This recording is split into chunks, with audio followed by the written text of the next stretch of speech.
छुटाउनै नहुने हेर्नै पर्ने नेपालका 10 सुरुवाती क्लासिक सुपर डुपर हिट चलचित्रहरू। नम्बर 10 मा छ वासुदेव। यो चलचित्र यसको कथाको कारण आजसम्म पनि कालझैं चलचित्र बनेर उभिएको छ। नम्बर 9 मा रहेको छ लाहुरे। सैनिकमा विदेश जाने परिवारको कथा बोकेको चलचित्र। नम्बर 8 मा रहेको छ माइतीघर। नेपालको पहिलो निजी क्षेत्रको निर्माण रहेको व्यावसायिक चलचित्र। साइनो। लाहुर गएको प्रदेशीको कथा। 6 नम्बरमा रहेको छ माया बिछोडका जीवन चक्र बोकेको जीवन रेखा। नम्बर 5 मा रहेको छ त्रिकोणात्मक माया बोकेको नेपालको पहिलो व्यावसायिक सफल चलचित्र सिन्दुर।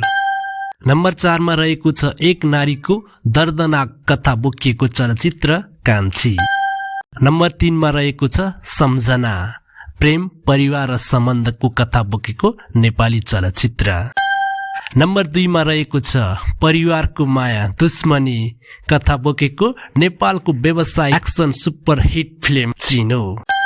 नम्बर 1 मा रहेको छ नेपालको पहिलो रजत जयन्ती मनाउन सफल कुसुमे रुमाल।